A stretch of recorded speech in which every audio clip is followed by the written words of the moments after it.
할렐루야. 네. 드디어 주양에 왔습니다. 대전에서 가장 부흥하는 교회.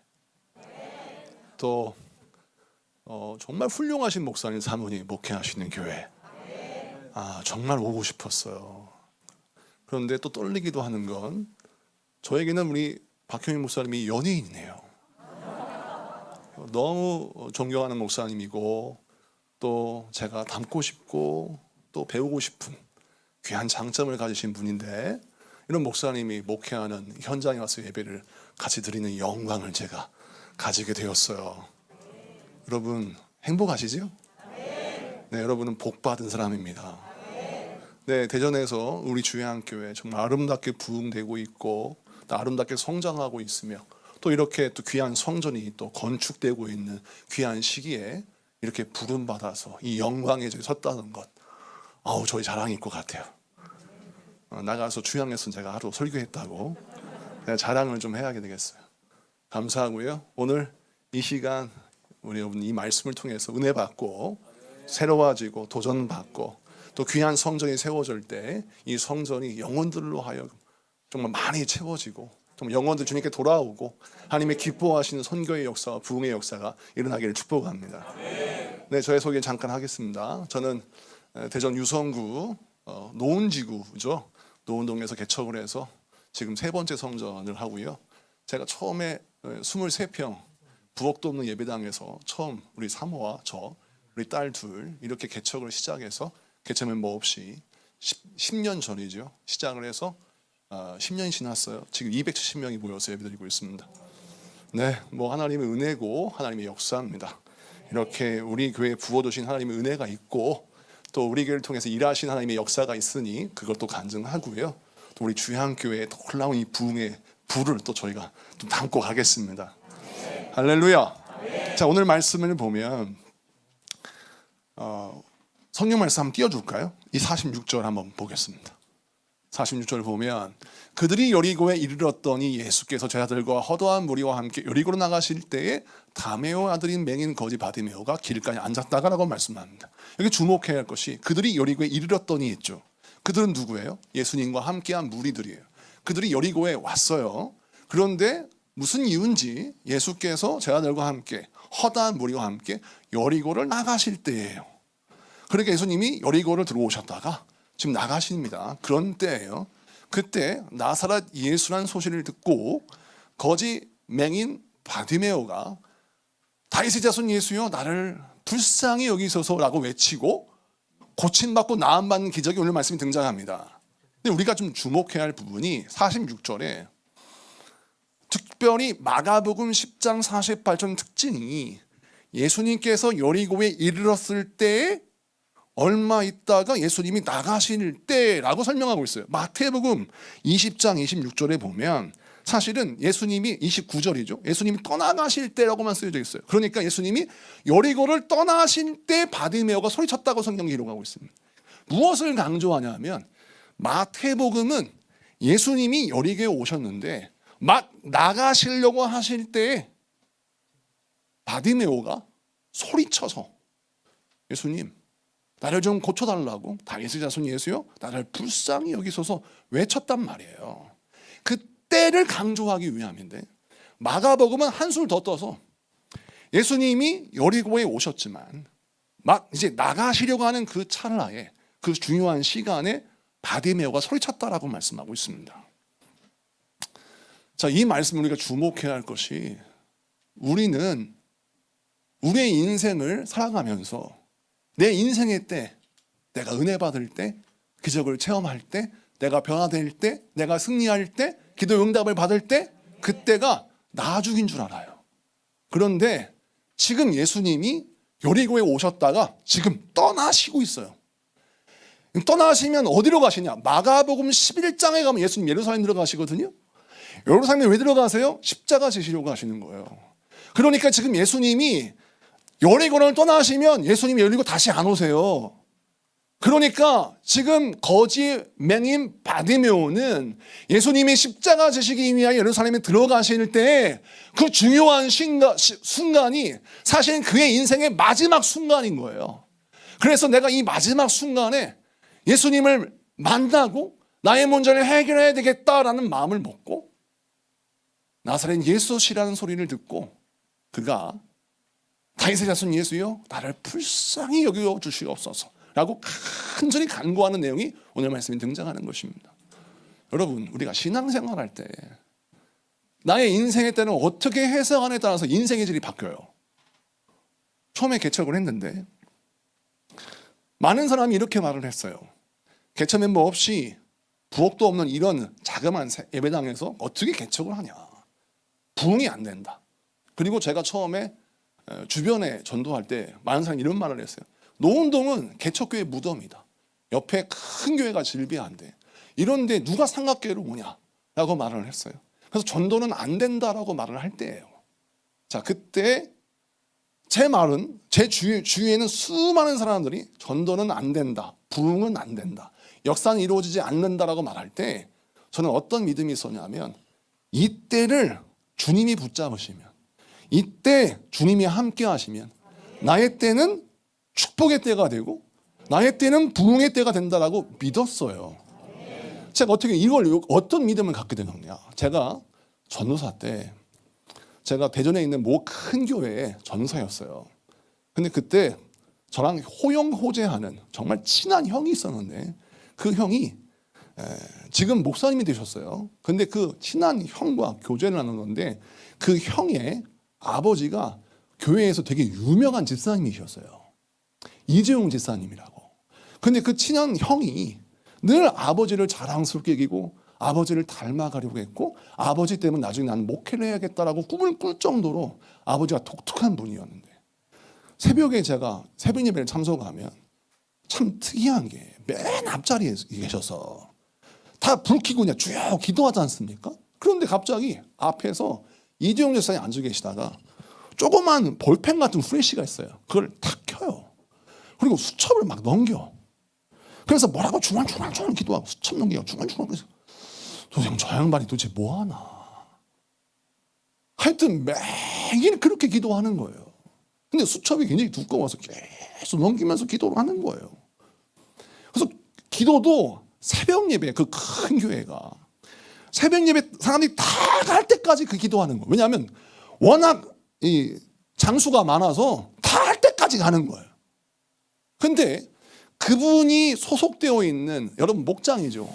3개의 목장을 제가 인도했는데 그 학생 때 학부 학생 때 20대 초반인 사람한테 저한테 그런 맡겼는데 3개의 목장을 제가 인도했어요. 근데 그 목장 가운데 한 가정이 한 목장이 그 집사님의 목장이었어요.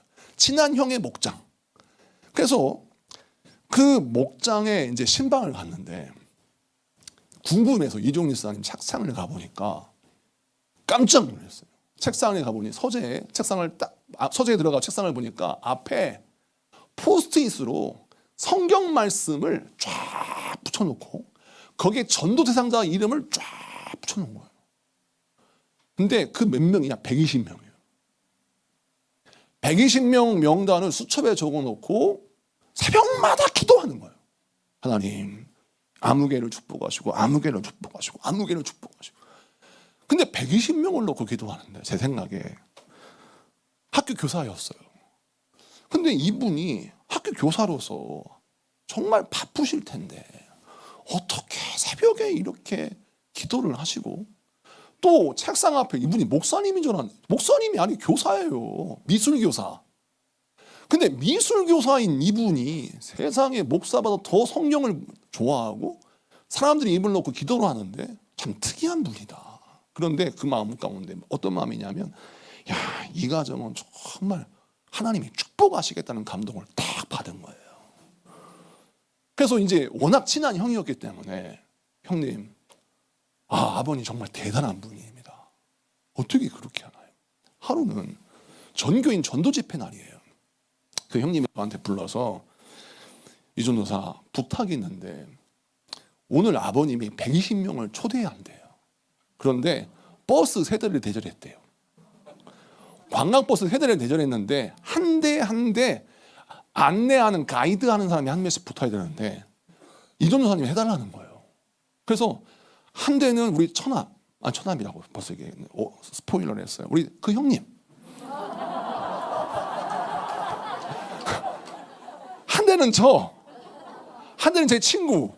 그 세 대를 놓고 탔어요. 안내양처럼 타가지고 차가 대전 시내를 도는데 정말 어디서 이런 사람이 나오는지 사람들이 막 줄지어서 오는 거예요. 근데 그 사람들 가운데 거의 한 60%는 학생인들, 중학생, 뭐 고등학생 이런 애들이 막 어디선지 와요. 그냥 막 차에 타. 어른들도 타고. 그래서 그 세대에 120명이 다 탔어요. 그래가지고 차가 한 바퀴 확 돌더니 그 대전에 있는 모 교회로 갔어요. 가서 예배를 드려. 큰 예배당이니까 예배를 다 드리고 밥을 먹으러 가야 될 거 아니에요. 교회 식당으로 가는 게 아니라 다시 차에 태워. 그래서 풍전뷔페로 가요. 풍전뷔페로 가서 다 풀어. 그러면 120명이 싹 들어가. 예약이 다 돼 있으니까. 들어가면 저희는 뭐 하냐면 거기서 한 명당 선물 케이스가 있어요. 선물 케이스를 싹 나눠줘요. 이 경비가 1,000만 원이 들었어요. 이거를 저희 그 이재용 집사님이 개인 사비로, 교회 예산이 한 푼도 들어가지 않아서 개인 사비로 그걸 다 헌신해서 싹 나눠줘요. 그러면 제가 딱 앉아 있는데 그때 이재용 집사님이 마이크를 딱 잡고 본인이 어떻게 예수 믿고 구원받았는지, 왜 예수를 믿어야 하는지 전도의 간증을 하는데 그 간증을 쭉 하면 사람들이 막 감동을 받고 은혜를 받아요. 밥을 먹어. 그때 저는 큰 충격을 받았어요. 집사님이에요. 그런데 영혼을 사랑하는 열정이 너무 뜨거워. 근데 그분을 볼 때 충격을 받으면서 어떤 사모함이 딱 생기냐면, 야, 우리 처남은, 우리 이준호 목사님은 앞으로 목회를 참 잘하시겠구나. 이런 분의 아들이니까 복을 엄청나게 다 받겠지. 그런데 사모함이 생겼지만 제가 그때 사모를 놓고 기도하고 있었거든. 하나님, 이런 사모를 주세요. 그랬는데 그 당시에 친한 형이었기 때문에 그분의 딸이 예쁘다는 소리는 들었지만 얘기는 하지 못했어요. 왜냐면 친한 형인데 동생을 소개시켜달라고 하면 실례잖아요. 왜냐면 잘 되면 좋은데 안 되면 서로 사실은 관계가 틀어지니까 말은 하지 못했어요. 근데 한 번은 새벽님의 운행을 같이 했는데 새벽님의 운행을 하고 딱 집에 오는데 처남이 저한테 뭐라고 하냐면, 준이야, 혹시 내 동생 만나볼래? 기도의 응답이 이루어진 거예요. 할렐루야 막 소리 외치다가 아, 예, 형님 제가 만나겠습니다. 그래가지고 이미 호구조사 다 끝났잖아요. 아버지는 이재용 집사님 전도왕이고, 그다음에 어머니 장모님은 기도의 대장이고, 그래서 아들은 또 그렇게 열심히 기도하고 목회하신 목사님 되셨지만 그런 분이고 이미 다 알고 있는데, 그래서 이제 알겠다고 교제하겠다고 해가지고 저희 집사람이 여기 왔는데 결혼한 게 된 거예요. 제가 그때 제가 왜 이렇게 전도하십니까? 라고 했더니 장인어른이 이런 간증하셨어요. 본인이 원래 예수 믿기 전에 몇 번 죽을 고비가 있었어요. 근데 하나님이 살려주셨어요. 그래서 뭐 지금 돌아가셨어요, 장인어른이. 근데 소천하시기 전에 하나님이 나에게 허락하신 이 시간은 덤의 시간이다. 이 시간을 내가 자식을 위해서, 내 가족의 뭐 어떤 안위를 위해서 하는 것보다 이 시간을 어떻게 값지게 살 것인가, 왜 하나님이 나를 살려주셨나, 이걸 고민을 했는데 하나님께서 나를 통하여 죽을 영혼을 살려라, 이 사명을 나에게 주셨다고 믿은 거예요. 그래서 하나님, 우리 자식은 하나님께 맡기오니 주여, 나는 하나님께서 구원하기 원하시는 그 영혼을 위해서 복음을 전합니다. 그런데 그때 저희 장인어른이 새벽마다 120명 놓고 기도하고 매년 그러니까 전도왕을 항상 다셨는데, 이분이 자기 사비를 털어서 그렇게 하시고 하니까 주변에서 많은 사람들이 예수를 믿어도 너무 세게 믿는다, 왜 전도를 이렇게 요란스럽게 전도를 하냐라고 말을 했어요. 근데 장인어른이 무슨 얘기를 하셨냐면, 성령님이 나에게 이렇게 은혜를 주시고 성령님이 나를 주장하셔서 오늘의 이 때에 내가 물질을 심고 시간을 심고 내가 하나님께 헌신을 심고 충성을 심으면 하나님이 정하신 때에 내 자식을 반드시 축복하시라고 믿는 거예요. 나의 문과 금은 한계가 있어요. 나의 육신도 죽으면 썩어질 수밖에 없어. 나는 우리 자식들을 영원히 지켜줄 수가 없어. 그러나 하나님이 우리 자식의 아버지가 되어주시면, 하나님이 우리 자녀들의 배우의 능력이 되어주시면 나의 인생의 때는 끝날 수 있지만 하나님이 함께 하신 영혼의 때는 영원할 것이다 라는 믿음이 있으신 거예요. 그래서 돌아가시는 전날까지 열심히 전도하시다가 소천하셨어요. 시간이 흘렀어요. 제가 목회를 잘해서 교회가 부흥한 것 같아요. 그러나 지금 돌아보면 저의 할머니도 그렇지만 저의 장인어른 이렇게 살아생전에 나의 육신은 후패해지고 하나님이 나를 부르실 때가 가까이 오는데 내가 지금 물질을 심고 내가 충성을 심고 내가 하나님께 헌신을 심어서 우리 하나님이 우리 아들, 딸의 아버지가 되시고 주권자가 되시고 통치자가 되어주시면 우리 자녀들의 인생은 반드시 열린다고 믿었기 때문에 그 열매를 제가 거두는 것을 저의 인생 가운데 엄청나게 체험했어요. 여러분의 삶은 지금 어떻습니까? 무엇을 위해 인생을 살고 있어요? 내 자식에게 한 푼이라도 더 물려주려고, 내 자식에게 한 평이라도 더 물려주려고 열심히 돈을 모아서 더 넓은 아파트, 더 좋은 집, 더 좋은 차 이걸 사려고 아둥바둥 애를 써요. 과연 그 집을 내 자녀에게 물려주면 그 자녀가 그 집을 가지고 얼마나 부를 창출할 수 있을까? 저는 우리 장인어른한테 유산을 한 푼도 받지 않았어요. 장인어른의 유산을 받지 않았어요. 그러나 신앙의 유산을 받아서 저의 목회에는 돈으로 살 수 없는 엄청난 하나님의 역사를 체험하게 되었던 것이죠. 여러분, 자녀에게 무엇을 주고 싶습니까? 은과 금, 땅과 집, 좋은 차와 많은 재산을 물려준다고 해서 그 자녀가 잘 될 것인가? 천만의 말씀이에요. 지금 우리의 때에 내 인생의 때가 지금 은혜 받을 때고 내가 심을 때인데 거두려고 하면 절대로 안 되는 거예요. 부모는 기도로 심고 충성으로 심고 헌신으로 심어서 나중에 우리 자녀가 주를 위해 쓰임받을 때 하나님이 공급해 주시는 그런 은혜를 체험할 수 있도록 우리가 헌신해야 하는 것입니다. 오늘 찬양하신 우리 남성교회 회원들 얼마나 멋있는지. 우리 남성교회 이 헌신을 통해서 하나님 영광 받으실 겁니다. 그런데 우리 남성교회가 정말 남선교회가 되려면 어떻게 해야 됩니까? 여러분, 충성을 심어야 합니다. 어떻게 심어야 합니까? 사람이 어떻게 하든 뭐 하든 하나님이 무엇을 통해서 영광을 받으시나, 하나님이 무엇을 기뻐하시는가, 거기에 고민하고 하나님께서 정말 깜짝 놀라시는, 하나님이 감동하시는 그런 순종을 했을 때 하나님께서 우리 남성교회, 우리 또 모든 가정에게 귀한 은혜를 주실 줄로 믿습니다. 오늘도 말씀을 보면 바디메오가 다윗의 자손 예수여 나를 불쌍히 여기소서라고 소리치죠. 그가 간절히 외친 건 주님이 예수님이 지금 떠나시는 가운데 있어요. 이때가 다시는 안 와요. 그래서 소리쳐 외칩니다. 그랬더니 47절에 외쳤더니 48절에 많은 사람이 옆에서 꾸짖어 이러되 잠잠하라. 이 거위도무 새끼가 어디서 지금 시끄럽게 떠들어? 라고 막 구박을 하니까 성경에서 뭐라 합니까? 더욱 크게 소리질러 이르되 다윗의 자손 예수여 나를 불쌍히 여기소서라고 합니다. 여기 두 번의 외침을 주목해야 돼요.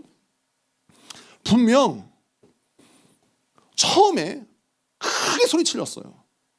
다윗의 자손 예수여 나를 불쌍히 여기소서라고 했으면 예수님이 멈춰 서시는 게 맞아. 왜? 거지 맹인 바디메오가 얼마나 정말 간절히 외쳤겠어요. 그러니 많은 사람이 너무 시끄러우니까 좀 잠잠해, 좀 조용히 해.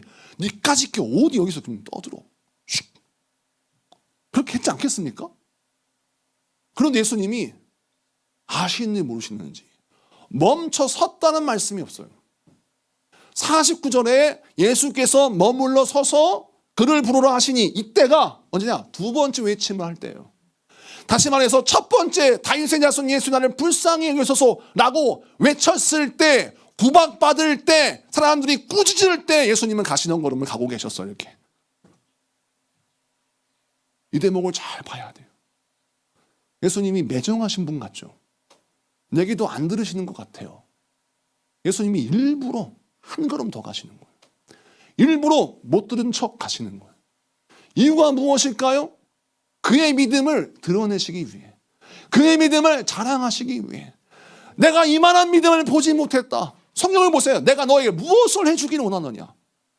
여러분, 오늘 여기에 예수님이 여러분이 기도할 때 여러분의 충성을 보고 여러분의 헌신을 보고 예수님이 아무개 집사야, 내가 너에게 무엇을 해주기를 원하느냐, 이런 말을 들을 수 있는 확신이 있습니까, 여러분? 주님이 너무 감동하시는 거예요. 이 사람의 믿음을 막 드러내고 싶어. 이 사람의 믿음을 자랑하고 싶어. 근데 한 번으로 안 돼. 두 번째까지 기다려. 그러다가 예수님이 그냥 가셔요. 그러면 보통 사람들은 한 번 다윗의 자손 예수여 나를 불쌍히 여기소서 라고 했는데 예수님이 모른 척 하시네. 근데 거기에다가 꼭 사람이, 한 명이 아니라 많은 사람이, 여러분 보세요. 성경은 간단히 쓰여져 있는데 이 시차가 다윗의 자손 예수여를 한 번 하고 바로 한 게 아니에요. 많은 사람이 꾸짖어는 여기 있는 사람들이 막 꾸짖다 한마디씩만 해봐요. 얼마나 한 5분 10분 걸렸을 거예요. 야, 조용히 해라. 너가 뭐냐. 많은 사람이 각가지의 소리로 개인의 소리, 개인의 욕을 해낸 거예요. 그럴 때 예수님은 가만히 계셨어. 그런데 이 바디메오는 삐치지 않은 거예요. 마음속에 토라지지 않았어요. 여러분, 신앙생활 할 때 마귀 때문에 넘어지는 게 아니라 이 삐치는 것 때문에 넘어져요. 나의 신앙생활의 가장 큰 적은 나요. 마음이 좁아요. 그래서 열심히 땅을 팠는데 동굴을 만나서 거기 숨어. 아니, 지금 예수님이 삽 주시고 기도의 삽을 주시고 말씀의 삽을 주셔서 너 이걸 팔아. 지금 지도를 보니까 이걸 뚫으면 너 인생의 새로운 길이 열려. 그래서 삽을 주셨어요. 지도를 보여주셨어요. 이것만 뚫으면 돼. 그러면 막 경부고속도로, 서해안고속도로 뚫려요. 그럼 삽을 들고 시작했어. 그런데 했더니 사람들이 너 왜 생고생하냐. 편하게 살아. 아무개 집사, 왜 당신만 이렇게 충성해? 남들은 편하게 신앙생활 할 텐데. 이렇게 한마디 두 마디 들으면 나는 그 바보짓 하는 것 같아요. 그래서 열심히 믿음의 길을 파다가 멈춰. 근데 마침 그때 옆에 어떤 권사님이 있어. 목장의 목자님이 한마디를 조금 밉삭게 했어. 마음이 막 시험에 들어가지고 이왕 판 김에 딱 동굴 만들어가지고 숨어. 거기에서 가만, 여기가 좁사오니 동굴이 되는 거예요. 어떤 사람은 아무리 누가 뭐라 해도 지도 보고 가는 거예요. 좀만 들어. 삽을 들어. 기도의 삽을 들고 말씀의 삽을 들고 충성의 삽을 들고 파. 끝까지 팠더니 뻥 뚫리는 거예요. 그래서 길이 열리네. 길이 열리니 여러분 보세요. 왜 길이 열려야 되느냐. 길이 열리면 하나님이 공급하시는 통로가 열리는 거예요. 그 길이 열려야 하나님이 작정하신 건강을 주시고 작정하신 복을 주시고 작정하신 약속을 이루어진 능력을 주시는 거예요. 그래서 우리가 어떻게 해야 되느냐. 많은 사람이 꾸짖어 잠잠하라 하는 그 타임, 첫 번째 외침 이후가 정말 중요하다. 이때 처음 내가 작정 기도했어요. 처음 내가 충성하긴 했어. 처음 내가 순종하긴 했어. 그러면 그 다음에는 많은 사람이 꾸짖는 게 당연해. 그때가 바로 동굴이 될 때냐 터널이 될 때냐 차이예요. 중요한 순간이에요. 이때 어떻게 되냐. 말씀의 가르침 따라 가야 되는 거예요. 그럼 어떻게 되냐면 끝까지 파야죠. 그래서 어떻게 해야 돼요? 예수님께서 머물러 서서 이루시되 오라 라고 말씀하시면 뭐라고 하십니까? 내가 너에게 무엇을 해주기를 원하느냐. 이런 타이밍에 분명히 온단 말이에요. 그러므로 우리는 어떻게 해야 돼요? 나를 부르시는 분 주님이시니까 첫 번째 외침과 두 번째 외침을 잘 보면 똑같아요. 다윗의 자손 예수여 나를 불쌍히 여기소서. 이 사람이 지혜로워서 더 유창한 언어로 기도한 게 아니에요. 똑같은 언어, 똑같은 문장으로 소리쳐 기도합니다. 배움이 짧기 때문에. 자기 있는 최선이 그거야.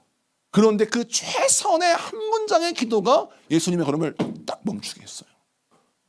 여러분, 예수님의 걸음을 멈추게 하는 기도는 내 인생의 한 문장의 기도예요. 여러분, 사람이 물에 빠졌어. 그런데 살려주세요! 라고 외치죠. 그런데 여기 누가 누워있는데 아무개를 불러주고 막 이렇게 합니까? 두 문장, 세 문장 안 가. 한 단어요. 살려줘! 예수님의 걸음을 멈추게 하는 기도는 한 문장의 기도도 충분해. 한 문장의 기도가 뭐예요? 나를 불쌍히 여기소서. 나를 살려주시옵소서. 나를 도와주시옵소서. 처음에 개척을 했는데 6개월쯤 지났나? 법원에서 딱지가 왔어요. 제가 13평 전세 빌라를 살았는데 전세 사기를 당한 거예요. 지금 뭐 뉴스 나오죠? 빌라왕. 그 당시에 제 빌라에 35억짜리 빌라였는데 그 빌라가 주인이 한 명이에요. 그 주인이 여러 개의 빌라를 소유하고 있었어요. 그런데 다 경매로 넘어가고 우리 한 빌라가 남았는데 역시 이것도 경매로 넘어가는 거예요. 난 그걸 몰랐어. 개척 처음에. 근데 제가 가지고 있는 퇴직, 부목사 10년 하면서 퇴직금을 갖고 거기에 전세를 넣었는데 7천만 원 넣었어요. 그랬는데 이 딱지가 붙은 거예요. 개척 이제 얼마 안 됐는데 6개월 지났나? 이게 무슨 일인가 하고 했더니 주인이 처음에 계약할 때는 부동산에서 얘기할 때는 이게 다 월세라고 그랬어요. 다 월세다. 그러니까 알고 봤더니 다 전세야. 저 후순위. 이게 35억짜리가 이게 전세금이 36억 가까이 되는 거예요. 예를 들자면. 그리고 이거 넘어가면 저는 이제 한 25억, 18억에 팔린대요. 그럼 저는 이제 저뿐만 아니라 우리 빌라의 반절은 전세금 날리는 겁니다.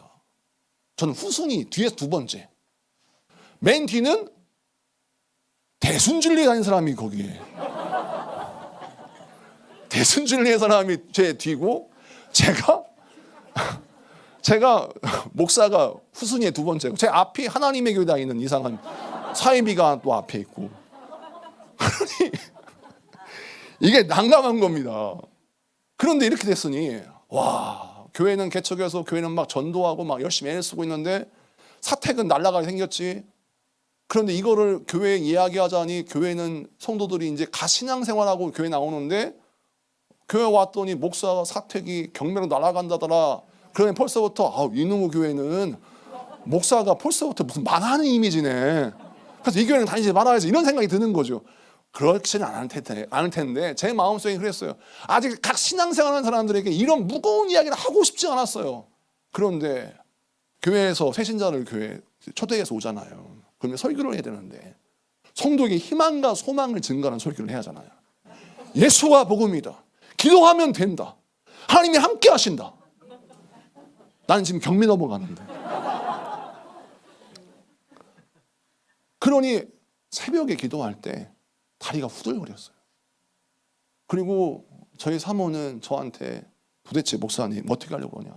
나가서 월세방이라도 알아봐라 했는데 저는 진짜 가진 돈이 없었어요. 500만 원, 거의 300만 원도 없었습니다. 보증금을 올려고 했더니 500은 있어야 돼. 근데 500만 원도 없었어요. 교인들은 손 벌릴 수도 없고. 그 상황 속에서 기도하는데 와, 사지가 떨리는데 성도들한테는 하나님 막 믿음을 가지고 기도해야 합니다 하는데 저는 그냥 좀 동굴에 빠진 것 같아요. 어떻게 해? 근데 그 순간 저의 마음속에 이런 마음이 드는 거예요. 하나님이 머물러 서서 주목하시는 사람이 되어야겠다. 어떻게 하나님을 기쁘시게 할까? 제 삶 가운데 돌파구는 딱 하나야. 인간의 힘으로는 불가능해. 빚이 너무 많고 이 사람이 이미 만세 불렀어요. 사기치려고 작정을 했어. 만세 불렀기 때문에 이 빌라는 넘어가게 돼 있어요. 그리고 맨 뒤에 대순진리회. 이 사람이 맨날 제사 드린대요. 자기 믿는 신한테 한대. 근데 될 일도 안 되지. 제 앞에 사이비 종교 믿는 애들 앞에 있는데 이 사람 답이 안 나오는 거예요. 그래서 이제 전세 지금 사기당한 사람들 모여가지고 대책회의를 하는데 저보고 그 빌라 대표를 하래요. 왜 그랬더니 대순진리회가 얘기하는 겁니다. 그래도 목사님이 용건이 제일 셀 거 아니냐. 목사님이 대표자를 하십시오. 그래가지고 제가 대표자를 하겠다. 그럼 내가 할 테니까 아무도 여기에 털을 달지 말고 내가 하는 대로 하겠다. 그러면 이제 지침을 해서 둘째, 절대 주인에게 요구하지 말라. 셋째, 문자도 보내지 마. 내가 하겠다. 그랬더니 다들 알아서 하겠대요. 제가 어떻게 했냐면 주인한테 문자를 보냈어요. 하나님 말씀을 전하고 축복 문자를 보내기 시작해요. 내가 당신을 축복한다. 당신은 부자가 될 거다. 당신은 사업이 반드시 일어난다. 그때 이 사람이 처음에 봤더니 국밥집 하고 있었거든요. 사업 망해가지고. 사업이 다 망해서 국밥집에서 지금 국밥 나르고 있는 문자가 띵 왔는데 당신은 하나님이 축복하실 거다. 사업이 일어날 거다. 미친놈. 그러면서 미쳤구나 얘가. 그러면서 무시했대요. 그런데 매일같이 문자를 보내. 당신을 축복합니다. 기도 문자를 캬 보냈어요.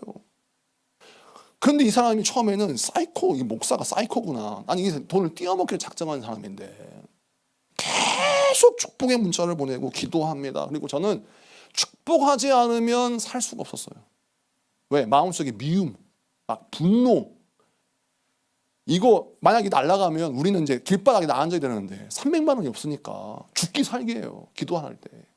그런데 이때 전도를 해야 되는데 하나님이 머물러 서서 주목하시는 충성, 하나님이 머물러 서서 주목하시는 기도, 하나님이 머물러 서서 주목하시는 신앙, 이 기초를 내가 다시 다져야겠다 마음 먹은 거예요. 그래서 하나님 보시지요, 저 오늘 집 날라가도 전도합니다.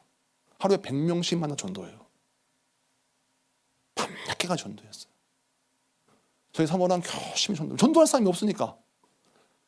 그래서 막 열심히 전도하고 문자 계속 보내고 축복 기도하고 막 처음에는 축복이 안 나왔어요. 정말 이가 갈리고 죽일 막 이런 마음이 들어도 하나님 축복해 주세요. 하나님 축복해 주세요. 그러면서 벽을 붙잡고 주여 이 빌라를 제발 넘어가지 않게 축복.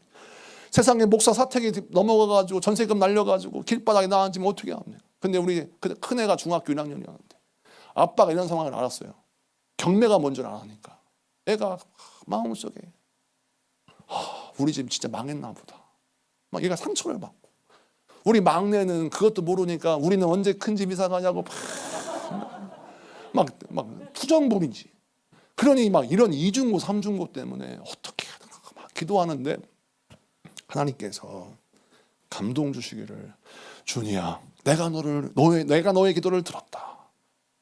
내가 너에게 무엇을 해주기를 원하느냐. 아멘 하면 안 돼요? 내가 너에게 무엇을 해주기를 원하느냐라고 말씀하실 줄 알았어. 그런데 하나님 조용하세요. 한 말씀 안 하셔. 받으면은 두 번째가 됐을 때 세 번째도 안 갔을 때 하나님이 예수님이 데려와 라고 했는데 나는 두 번, 세 번, 네 번 계속해도 하나님 침묵하셔. 이게 현실과 말씀은 차이가 있는 거예요. 어떡하나. 그래가지고 그때도 믿음으로 주님이 주목하시는 충성, 주님이 주목하시는 기도, 주님이 주목하시는 헌신, 기도와 말씀과 전도에 전부할 수밖에 없는 상황이지만 남들은 개척교회 목사니까 아니에요. 목사니까 아니에요. 한 명의 그리스도인으로 내가 진짜 다시 한번 하자. 그래서 진짜 제가 집사님과 똑같이 성도님과 똑같이 주님 앞에 기도하면서 말씀대로 축복했어요. 자, 그래서 이제 경매가 끝나는 날이에요. 오늘 2차 경매가 끝나. 그러면 15억인가 16억이 낙찰돼요. 그래서 이미 그걸 보러 온 사람들이 굉장히 많았습니다.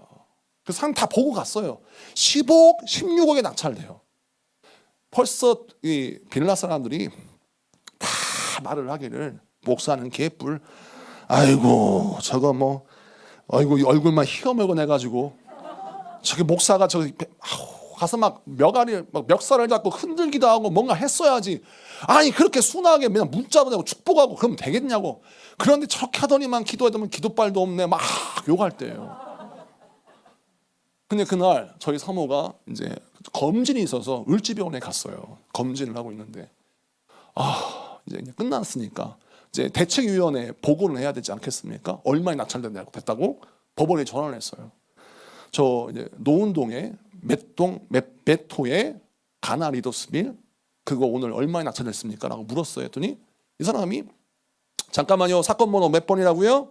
몇 번입니다. 했더니 이거 잠깐만요. 싹 넘기더니 돈 다 갚았는데요? 그러는 거예요? 거기 지금 빚이 많을 텐데요? 싹 갚았어요. 그러면 2건이 걸렸거든요. 경매가. 그럼 다른 건요? 싹 다 갚았어요. 어저께 다 갚았어. 빚을 다 갚았어. 막 소름이 막 쫙 끼치면서 을지병원에서 저희 사모가 앉아있는데 할렐루야! 제가 막 소리를 질렀어요. 벌떡 일어나가지고 할렐루야! 우리 사모한테 막 하이파이브를 치고 막 사람들이 미친 왜 저럴까. 그런데 막 여보 빚 갚았대. 근데 전화가 왔어요. 그 주인한테. 목사님 만나자고. 갔더니 이분이 어떤 키가 작은 여자분을 데리고 와요. 목사님 제 누나입니다. 인사를 하는 거예요. 안녕하세요. 그랬더니 이분이 김아묵의 집사님이에요. 집은 군산 앞바다 섬에 있는 집이 자기 본 집인데, 여러분 군산에 선유도에 다리가 뚫렸죠? 섬 사람들이 다 보상을 받았습니다. 이분이 내초도에 살았는데 땅이 되게 많았어요. 보상을 120억 받은 거야.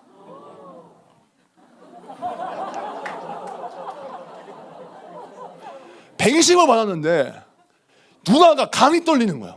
섬 사람인데 우체국 직원이었는데 120억 받았니 이걸 어떻게 사용하나. 야 이걸 120억 어떻게, 동네에 살면 큰일 나겠다 싶어 대전으로 이사를 가야지. 그래서 그 120억을 들고 대전으로 이사를 오려고 마침 동생이 살고 있는 대전에 와서 동생한테 내가 120억 가지고 집 살려고 하는데 어떤 집을 소개시켜 줄래? 내가 노후가 있어서 난 배운 것도 없고 월세방이나 났으면 좋겠어. 그러니까 빌라 월세 낼 수 있는 곳을 추천해 줘. 그랬더니 이 동생이 목사님 말씀이 맞구나. 목사님 말씀이 맞구나. 누나 우리 빌라 사쇼. 내가 이 목사님 돈 띄어먹으면 천벌 받을 것 같아. 미친 사람처럼 매일 축복의 문자가 오는데 나를 위해 새벽마다 기도하는데 미치겠다. 진짜 만약 이 돈 띄어먹으면 진짜 천벌 받고 번개 받고 막 죽을 것 같은 거예요.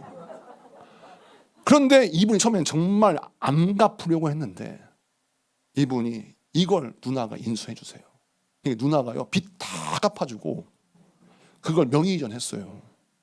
하나님께 영광이 받습니다. 할렐루야.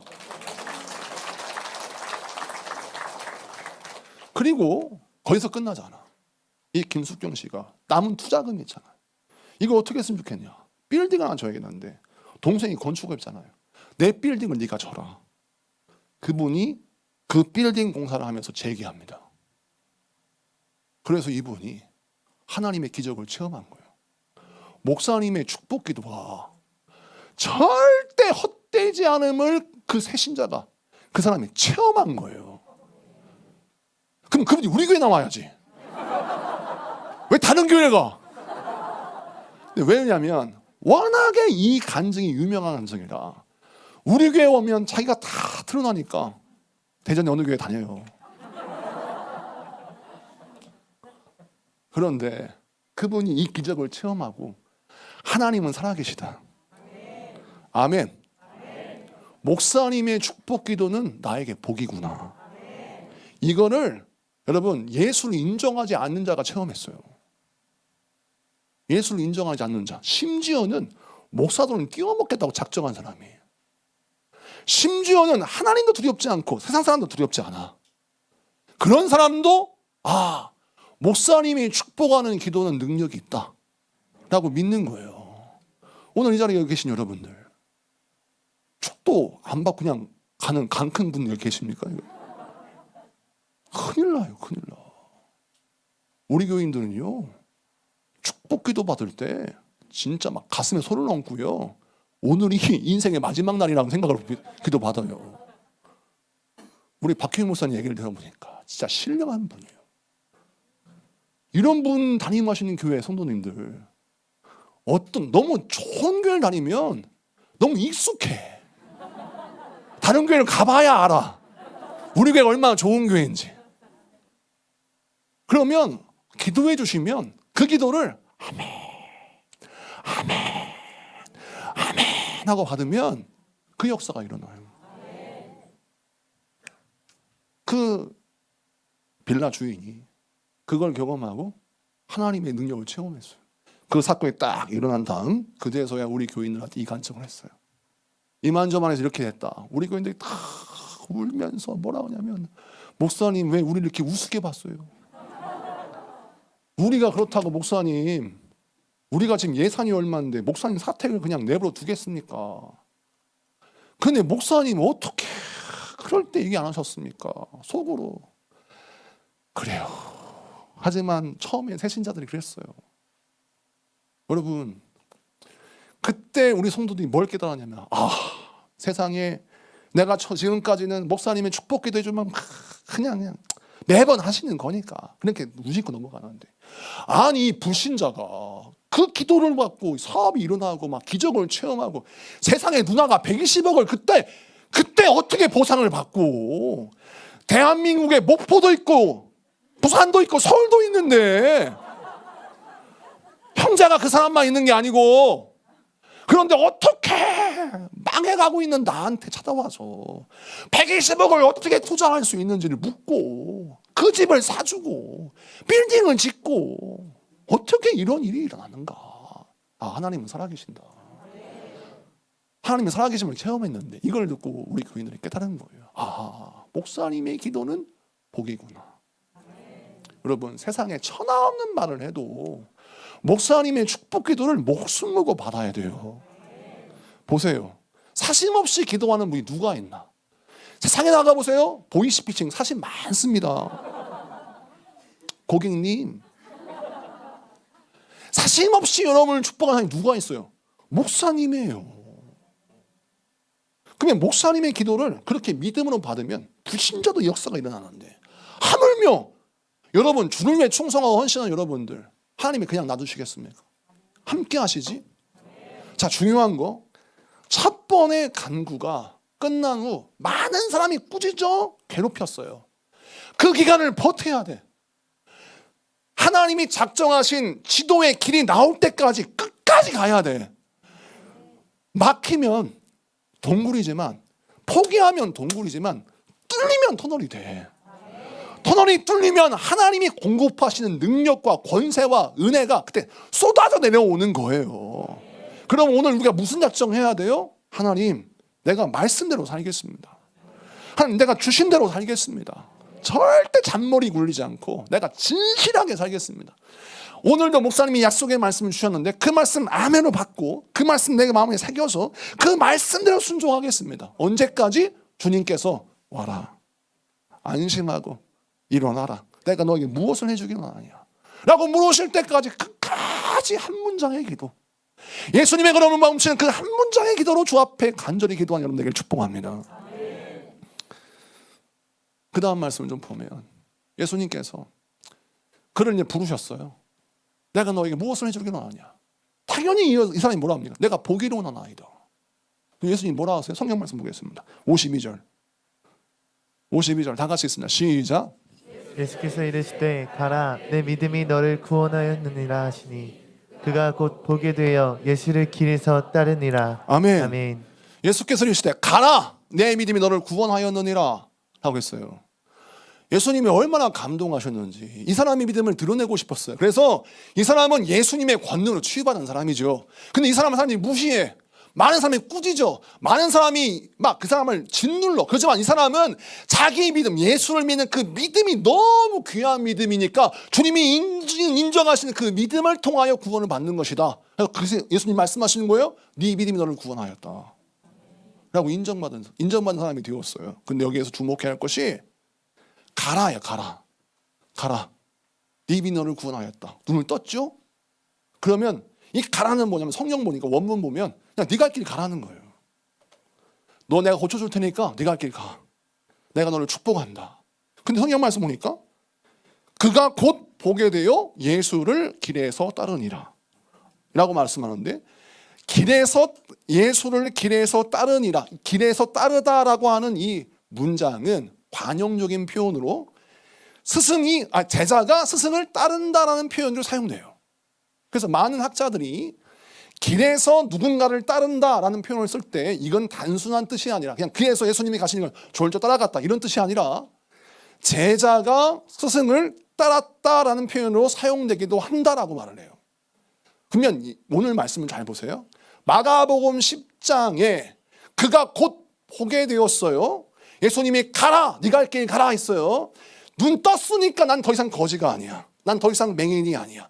야, 나 지금 가서 내 친구한테 보여줄 거야. 나 눈 보게 됐어. 나 거지 아니야. 나 이제 잘 살 수 있어. 뭔가 본뜬을 보여주기 위해 세상을 나갈 줄 알았는데 이 사람이 곧 보게 되어 예수를 길에서 따랐다. 세상으로 안 갔어요. 예수님 면죄부를 주셨어요. 너 가라. 안 가. 예수를 따라요. 근데 예수님이 지금 어디 가시냐면 마가복음 11장 보니까 예루살렘 들어가셔서 십자가 지러 갔어요. 이 사람은 십자가 지시는 예수님 따라갔어요.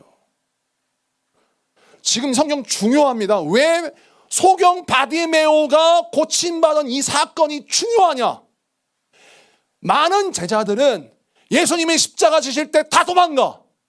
아이고 이거 큰일 나겠네. 조금 있으면 큰일 나겠는데. 내가 십자가 지겠네. 내가 지금 큰 손해 보겠네. 슬슬 도망가. 근데 이 바디메오는 예수님이 가라고 했어요. 너 가. 네가 할 길 가. 그런데 남들은 다 도망갈 타이밍에 이 사람은 예수를 따랐어요. 그 길은 어떤 길이에요? 십자가 지러 가는 예루살렘 가는 길. 성경 마가복음 11장, 12장 보면 예수님이 십자가 지러 예루살렘 들어가셨어요. 그래서 십자가 지세요. 여러분, 여기가 중요한 타이밍이었어요. 예수님이 주목하시는 인생은 보게 된 이후예요. 은혜 받은 이후, 응답받은 이후. 그때 예수님이 뭘 보시냐면 너는 무리 중에 한 명이냐 제자 중에 한 명이냐. 너는 네가 할 길을 가는 자냐 주를 따르는 자냐. 여기에 두 번째 은혜, 두 번째 복이 있는 겁니다. 여러분, 거지 바디메오, 그 사람의 이름이 뭐 이렇게 중요하다고 성경이 기록하고 있습니까? 많은 학자들이 말하기를 아마도 이 바디메오는 초대교회 역사관의 중요한 리더였을 것이다 라고 말합니다. 왜냐하면 이 거지가 이름이 등장하는데 바디메오는 다메오의 아들이란 뜻이에요. 바는 아들, 다메오는 그 뒤 이름이고, 그러니까 아버지의 아들이라는 이름을 갖고 있는 사람인데 이 사람의 이름을 굳이 드러내는 것은 무엇이냐면 초대교회 교인들은 바디메오 하면 그 장로님 알지? 그분이 거지였어? 그 집사님 알지? 그러니까 그분이 눈이 안 보는 부인이었어? 그런데 중요한 건 그분이 옛날에는 거지였는데 지금은 예수를 따르는 자가 되었어요. 자, 돈을 선택하지 않았어요. 세상의 명예를 선택하지 않았어요. 이분은 가장 빠른 길을 선택했어요. 예수를 따르는 길. 예수를 따르면 여러분 십자가 못 박혀 죽으신 예수님 보면서 인생 끝날 것 같죠. 근데 십자가는 뭘로 완성돼요? 부활로 완성되죠. 할렐루야. 바디메오는 죽으러 간 게 아니에요. 부활을 체험하러 간 거예요. 그래서 복음은 예수님의 십자가와 부활의 말씀이 복음이에요. 그래서 복음은 무엇이냐라고 신학교에 신학대 들어갔을 때 질문할 때 항상 물어봐요. 신학생들이 인터뷰할 때 복음이 뭐야? 그러면 사람들이 아이들이 복음이 뭐지? 헷갈려요? 신학대에서 가르칠 때 복음은 우리를 구원하시는 예수 그리스도의 십자가와 부활에 대한 말씀이 복음이다 이렇게 배워요. 아주 간단해. 그러면 예수님의 십자가는 우리를 위하여 십자가에 못 박혀 죽으신 죄사함의 은총이 여기 담겨 있고, 부활은 무엇이냐? 모든 사망의 권세를 이기신 예수님의 영원한 승리, 이게 부활이거든요. 자, 그러면 지금 이 바디메오가 만약 가라 내 믿음이 너를 구원하였다 라고 말씀하셨을 때 그가 눈을 뜨고 세상으로 나아갔다면 그저 그런 사람이 되었을 텐데, 그가 예수를 따름으로 말미암아 어떻게 돼요? 그의 인생이 천국에서 가장 큰 자가 되었고, 이 땅에서도 존귀한 자가 됐지만 천국에서 큰 자가 되었어요. 할렐루야. 저희 할머니께서 일제시대 때 선교사를 통해서 예수를 믿었어요. 그래서 저희 할머니가 얼마나 극성스럽게 예수를 믿었냐면,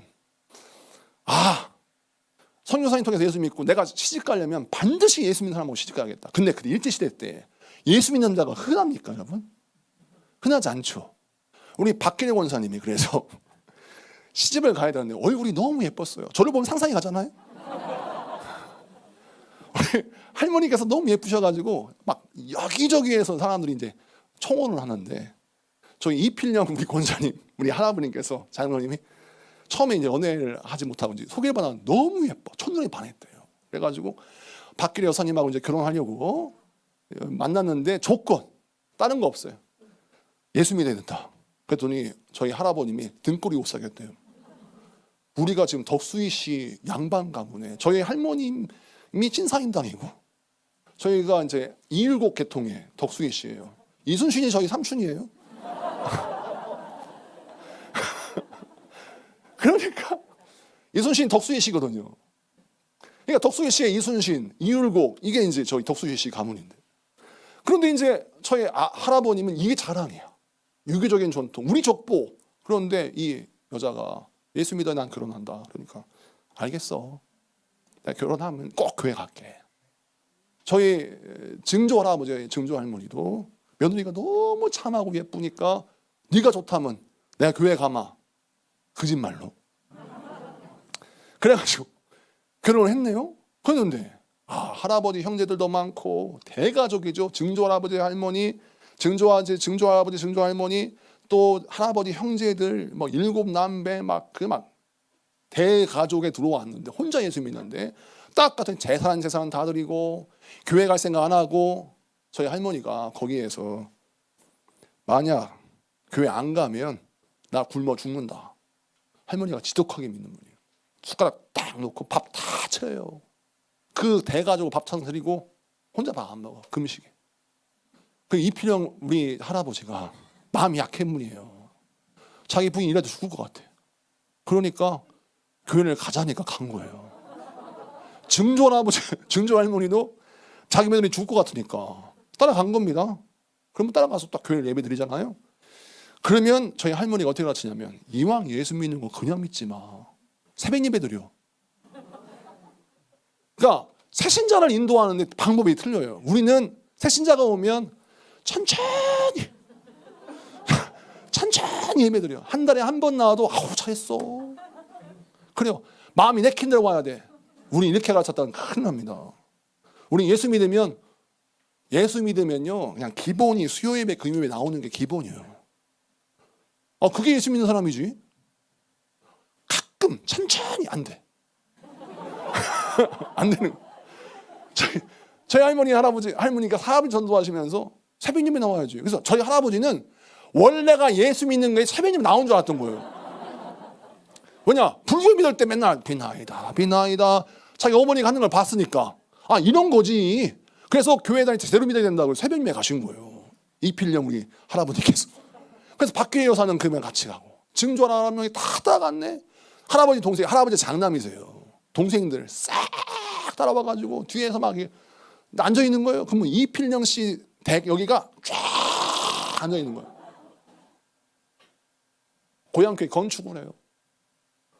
그런데 저희 고향교회 건축한 저희 할아버님이 그때 조선소를 조금 목선, 군산에서 목선을 만든 조선소를 조그맣게 하셨어요. 그때는 조선소가 이제 큰 조선소를 얘기하는데, 목선, 나무배 만드는 크고 작은 작은 공장들이 많았어요. 그걸 하셨는데 할머니가 오셔가지고 우리 가족이 한 분도 아닌데 우리 가족 앉을 땅은 우리가 사야 된다. 그러니까 저희 할아버지가 식은땀이 막 줄줄줄 나는 거예요. 막 아니 지금 우리 가족이 몇 명이요? 그런 말 함부로 하지 마. 그런데 하나님이 잘 보셔 여보. 하나님이 기뻐하시는데 우리 가족 앉을 땅은 사자. 그런데 보니까 할아버지 형제들 7남매다가 저희 할머니가 7남매 낳거든요. 저희 아버지 형제들이 7남매예요. 그러니 도대체 몇 명이 한 20명이 쫙 앉아 있는데 거기를 사자는 거예요. 저희 할아버지 할머니가 헌신하셨어요. 고향 교회를. 그러니 목사님이 저희 박기래 권사님을 얼마나 사랑하셨겠어요. 저희 할머니께서 지독하게 예수 믿는 새벽 예배 가면 누가 우리 자식들 가운데 목사할까를 기도하셨는데 다 말 안 듣는데 가장 거기 가운데 할머니 말을 제일 잘 듣는 손자가 있었는 저예요. 왜 잘 듣느냐? 어뢰 장애가 있었어요. 그래서 혀가 짧아서 말을 잘 못해요. 말을 더듬었어요. 하도 말이 늦어서 저희 어머니가 얘가 좀 장애가 있나라고 걱정하셨을 정도로 말이 늦었고 그다음에 말을 했는데 말을 심하게 더듬었어요. 그래서 병원에 갔더니 혀가 짧대요.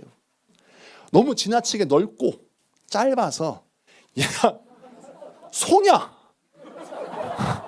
사람이라 할 수 없고 소 비슷하다. 너무 넓어서 발음이 힘들대요. 그래서 만약에 얘는 혀를 길게 하려면 혀 아래를 잘라서 혀를 길게 해야 되는데 아무래도 그것도 힘들 거다. 그러니 최대한으로 말수를 줄여라. 그러면 표가 안 날 거다. 두 번째, 가슴뼈가 푹 드러나서 심장, 폐를 눌렀어요. 그래서 100m 뛰면 가슴이 터질 것 같아요. 그래서 저는 초등학교 때 야구도 못하고 축구도 못했어요. 왜냐하면 심장뼈, 가슴뼈가 푹 들어가가지고 폐와 심장을 눌러서 그때 예수병원에 갔는데 이 아이는 가슴뼈를 다 잘라서 이걸 뒤집는 수술을 해야 된대요. 그러지 않으면 이 아이는 심장이 터지거나 아니면 폐에 숨이 차서 어려울 거라 그런 거예요. 그러니까 저희 어머니가 절망하는 거예요. 큰아들이 이렇게 장애 덩어리예요. 그러니 저희 할머니가 보실 때 다른 자식들은 다 잘났어요. 저희 형제들은 저희 사촌 형들 다 의사 교수예요. 다 서울대 나오고 막 이랬어요. 근데 저만 가장 모자라. 그런데 저를 붙잡고 준이야, 너는 하나님이 살려주셔야 돼. 그러니까 새벽에 가면 할머니 전화를 쳐놓고 하나님 우리 준이를 치료해달라고 간절히 기도하는 거예요. 그러면 전 옆에 있던 할머니 내가 그렇게 모자란 놈인가? 내가 그렇게 나쁜 놈, 모자란 사람은 아닌데 할머니 눈물 뿌려 기도하는 거면 난 진짜 천하의 모자란 놈이네. 그런데 하나님 이 준이 손자를 축복해달라고 주의 종 만들어달라고 그렇게 기도하는데 저는요 믿겨지지가 않았어요. 왜? 혀가 어떻게 길어져? 뼈가 어떻게 올라와? 그리고 그때 키도 작았어요. 키도 안 커. 동생은요 싸움도 잘하고 통뼈에다가 운동 잘해, 트럼프 잘 불러, 학교 전교 1등. 싸움을 하면요 제가 맞고 오면 걔가 때려 들어갔어요. 어떤 놈이 우리 형 때리고 왔어. 그래서 막 가서 저 때린 사람을 막 주워 팼어요. 정말 3살이 어린데. 그러니 이거는 뭐 저보다 3살 어린 동생이 형이 맞고 왔다 때리고 다니니까 형이 동생이 형을 보호해 준 꼴인데 할머니가 다 제가 불쌍하죠. 근데 예수님 우리 준이 축복해 주세요. 저는 근데 믿겨지지가 않는 거예요. 근데 우리 할머니께서 뭐라 하시냐면 준이야, 천국의 가장 큰 자는 하나님의 은혜가 필요한 사람이야. 너 할머니가 너한테 알려주는데 금은보화가 없고 남이 있는 건강이 없어도 하나님은 나를 통해서 일하신다는 확신이 있으면 세상에 가장 큰 부자고 하나님의 가장 축복하신 사람이야. 그러니까 너는 네가 살 길은 예수님께 있다. 너는 기도해야 돼. 이거를 계속 알려주시는 거예요. 그래서 막 맨날 예배란 저 데리고 다니고, 그 당시에도 막 군산 공설 운동장에 부흥회 있으면 맨 앞자리 가가지고 막 불러 하면 저 옆에 놓고 막 안수기도가 되면 막 저를 붙잡고 할머니가 막 달려가가지고 막 안수기도 받고, 그때 조용기 목사한테 안수 받았어요. 안수를 했는데 안 나. 그러면 뭐 안 났는데 왜 나한테 이런 일을 하나? 그런데 할머니가 그렇게 실패해도 열심히 기도를 하셨는데, 어느 날 하나님 저에게 불을 주셨어요. 도저히 하나님 은혜가 아니면 살 수 없음을 깨닫고 기도하다가 제가 불을 받았어요. 그리고서 할머님이 알려주신 대로 혀를 붙잡고, 내가 예수를 명한다. 혀가 길어질지어다. 내가 예수를 명한다. 혀야 움직여라. 라고 막 침을 막 흘리면서 혀를 넣고 기도를 하는데 혀가요 길어지지 않아. 길어지지는 않는데 말이 되기 시작해. 제가 말을 잘 안 더듬잖아요. 근데 원래 대화 나눌 때를 보면 긴장감이 떨어지면 말을 좀 더듬기도 해요. 아직 장애는 남았지만 하나님께서 혀는 길게 하지 않으셨는데, 혀는 여전히 넓어서 이빨을 씹다가 자주 깨물어서 제 혀가 한쪽은 찢겨나갔어요. 음식을 먹는 건지 혀를 먹는 건지 모르. 그런데 이렇게 찢겨나가니까 감사한 건, 그래도 하나님께서 말을 하게 하셔서 이 목사노도 하게 하신 겁니다. 중요한 거, 가슴을 놓고 손을 기도합니다. 하나님, 우리 할머니가 알려줬던 믿음, 내가 예수 유명한다. 가슴 안 올라갈 찌어다. 안 돼. 그런데 그때 제가 거룩한 소망이 있었어요. 주여, 주의 은혜가 필요한 사람입니다. 천국에서 가장 큰 자가 되게 해주세요. 복음을 위해 쓰임 받게 해주세요. 주여, 이 종을 살려주세요. 제가 숨을 쉴 수 있어야 되지 않겠습니까? 하나님, 이게 올라오게 해주세요. 중3 때 성령 받고 고등학교 1학년 올라갈 때 기도하기 시작. 내가 예수 유명한다. 가슴뼈 올라갈지어다. 우리 할머님이 그렇게 그 많은 시간 동안 머리에 손을 얹고 제 가슴에 손을 얹고 그렇게 울부짖어 기도했던 기도가 저에게 이제 쌓여가지고 할머니 흉내를 내는 거예요. 선포하 기도하는데, 놀라운 건 고등학교 1학년 여름부터 가슴이 조금씩 올라오기 시작해. 어떻게 하느냐?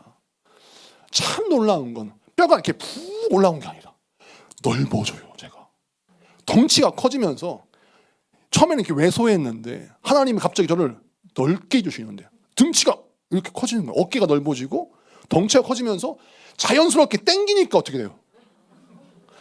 갈비뼈가 당기니까 가슴이 쑥 올라와. 몸도 넓어져, 얼굴도 넓어져. 이게 부작용이야 이게. 이게 몸만 넓어지고 얼굴은 넓어지지 말았다는 건데. 그래가지고 몸이 넓어져서 가슴뼈가 올라왔어요. 그래가지고 숨이 쉬어져. 하나님께서요, 머리 손을 기도해요. 나사렛 예수 이름 명하니 키가 커질지어다. 선포하고 기도하는데 키가요 고등학교 1학년 때 갑자기 커지기 시작하는데 고3 때까지 커서 183이 됐어요. 하나님이요, 막 역사를 이렇게 세워주시는데 그런 기적을 체험하고 막 모든 게 다 잘 될 것 같아. 공부를 했는데요, 진짜 모든 게 다 외워져. 그래서 제가 대학 들어갔는데 헬라어로 시험 봤는데 그때 당시 헬라어 저희 학년에 거의 90%가 다 낙제를 받을 때 제가 만점 맞았어요. 모건대 영어회 와서 그래 회장이었어요. 프리토킹을 아주 능숙하게 했어요. 그렇게 하여튼 공부가 하나님이 막 지혜를 주셔주시는데 저희 할머니는 이런 거에 전혀 관심이 없어요.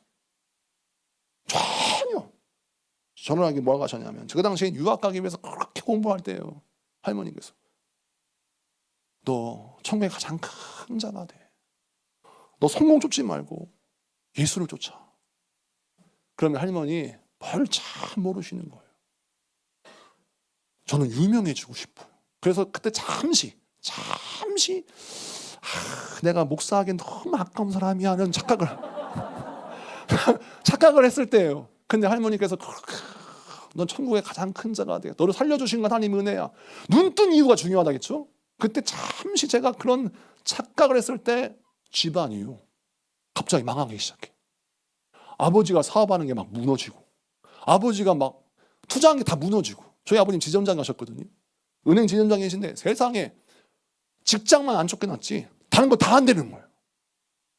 그래서 이 정신이 바짝 차리면서 이거 큰일 나겠다. 내가 이렇게 불순종하면 큰일 나겠다. 그래서 하나님 절대 내가 딴 짓 않겠습니다.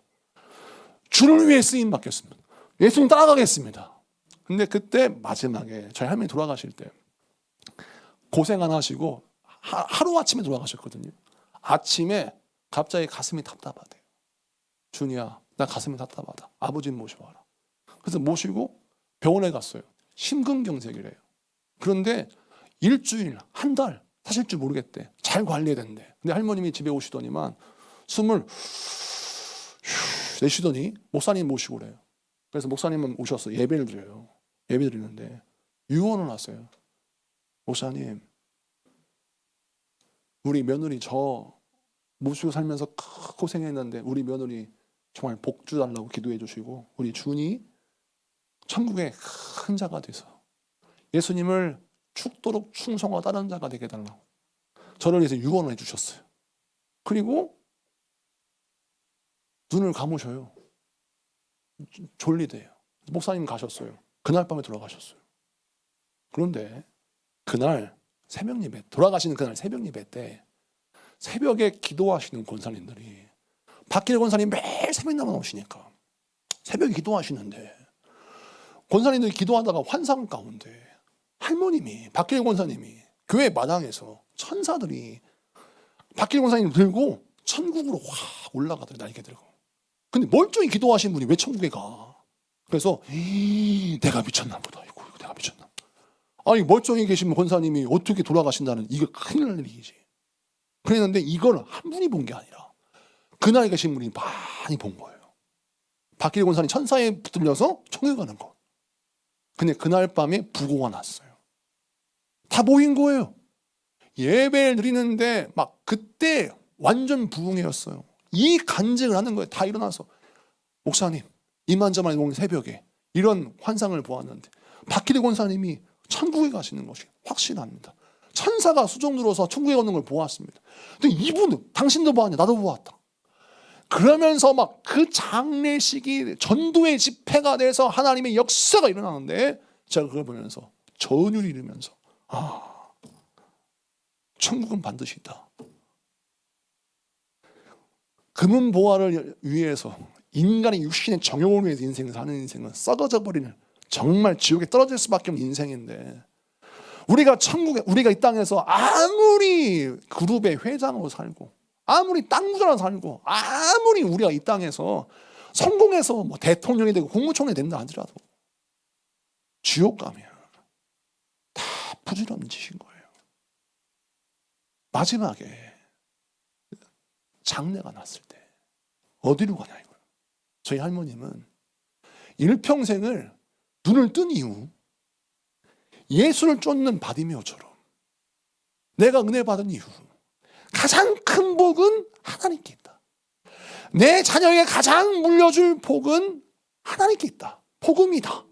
이걸 깨닫고 끝까지 온 가족 다 예수 믿게 하고 목사님이 전 돌아가실 때 한 번도 빠져본 적이 없어요. 이분은 지독하게 예수 믿는 분이고 새벽 예배 나와서 예배 드리고 기도하면서 그렇게 기도하면서 저에게 뭘 알려주셨냐. 너 예수를 쫓아. 그 대신 너 눈 뜨고 치유받고 고침받고 복을 받은 이후 너 그때 예수를 쫓을 거야. 너 육신의 삶을 살 거야. 제가 그걸 깨닫고 그 뒤에 아무리 내가 조금 잘났다 할지라도 천국에서 지극히 낮은 자가 낫다. 내가 세상에서 아무리 높은 자리에 올라도 차라리 천국의 가장 낮은 자리에 앉는 게 낫다라고 깨닫고 오늘날 주의 복음을 증거하는 목회자로 사는 것입니다. 여러분도 마찬가지예요. 착각하지 마십시오. 여러분이 하나님이 오늘 여러분을 데려가시면 여러분의 육신은 제로 변합니다.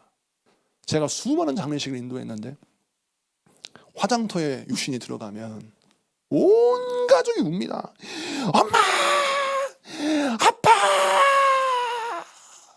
막 문이 탁 닫히면 밥 먹으러 가자. 다 가요.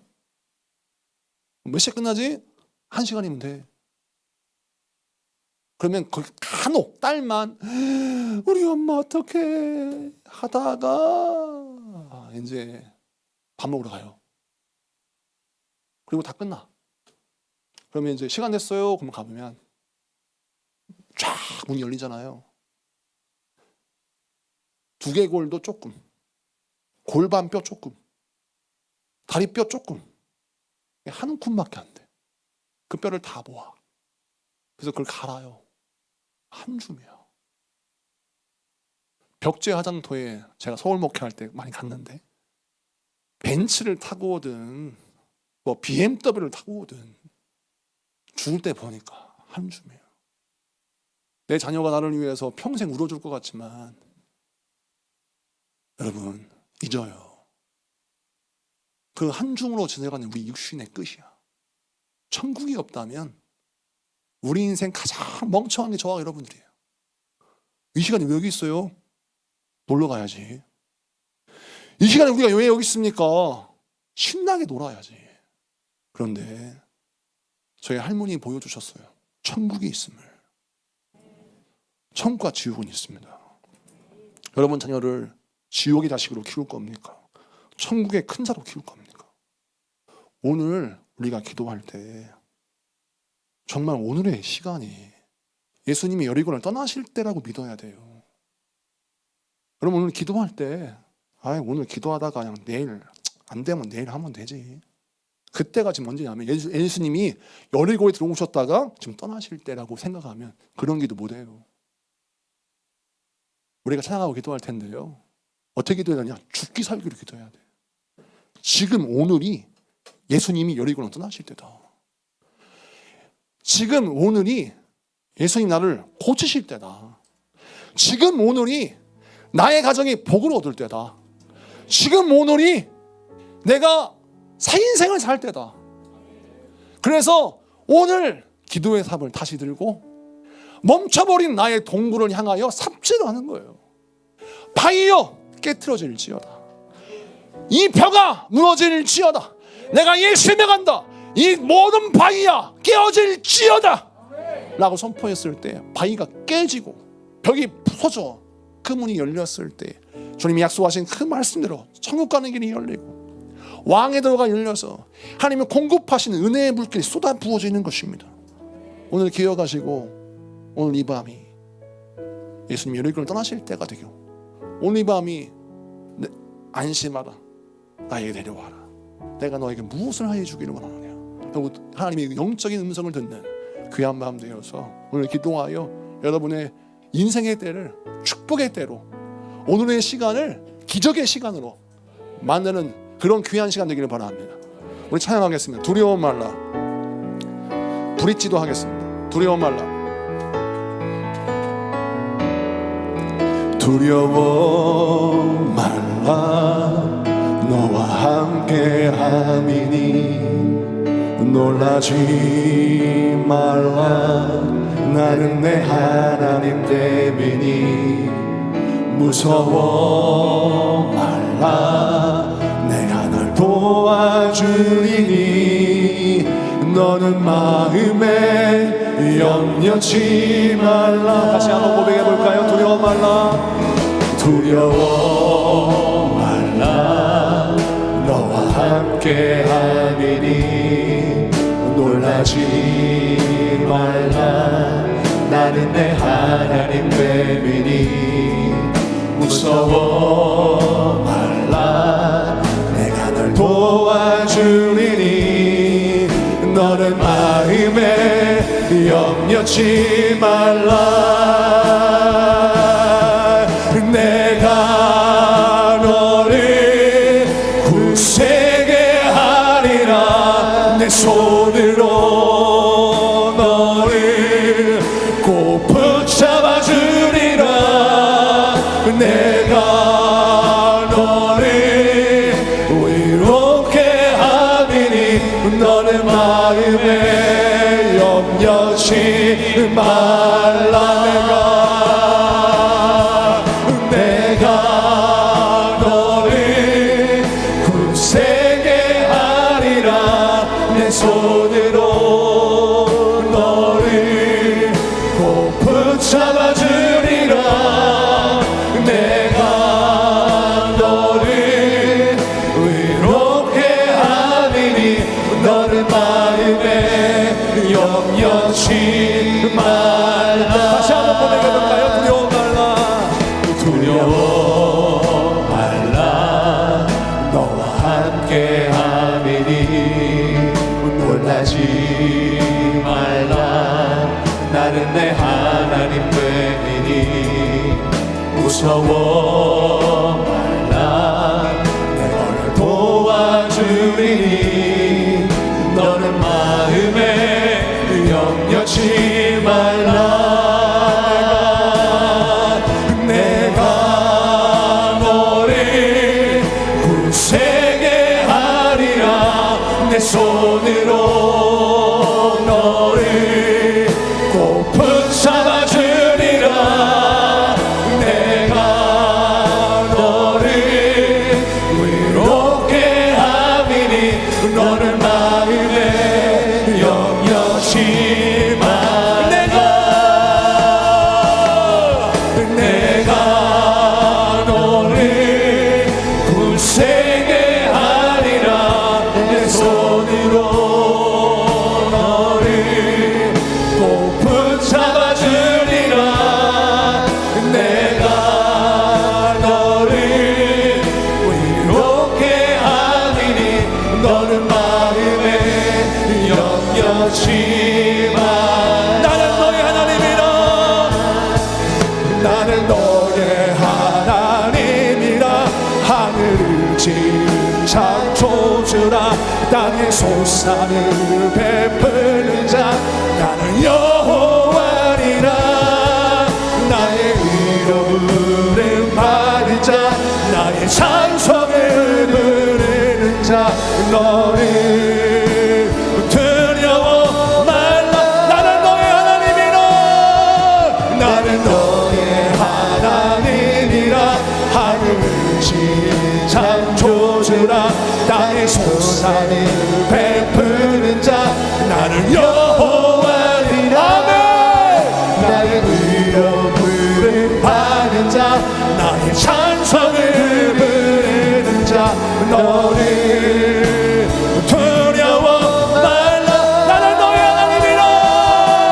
나는 너의 하나님이라. 하늘을 지은 창조주라. 땅에 솟아는 베푸는 자. 나는 여호와니라. 나의 의로움을 받은 자. 나의 찬송을 부르는 자. 너를 두려워 말라. 내가 너를 굳세게 하리라. 내 손으로 너를 꼭 붙잡아 주리라. 내가 너를 의롭게 하리니 너는 마음에 염려치. 두 손 번쩍 들고 내가 너를 굳세게 하리라. 내 손으로 너를 꼭 붙잡아 주리라. 내가 너를 의롭게 하리니 너는 마음에 염려치 말라. 이 시간 다같이 우리가 주신 말씀을 붙들고 기도하기 원합니다. 주여, 오늘 이 밤이 내 인생의 마지막 때입니다. 오늘 이 밤이 아버지 내 인생의 기적일 때입니다. 하나님, 오늘 이 밤이 내 인생의 변화일 때입니다. 주여, 나를 살려주시옵소서. 나의 가정을 기억하여 주시옵소서. 하나님의 강력한 영적 기름 부으심이 오늘 부어지게 하여 주셔서 아버지 나의 인생의 동물이 아버지 말씀을 통하여 아버지 도전이 되게 하여 주시옵소서. 주여, 일하여 주시옵소서. 능력 사랑을 더하여 주시옵소서. 주여 함께하여 주시옵소서. 우리 주여 삼창 외치고 우리 동서를 기도하겠습니다. 주여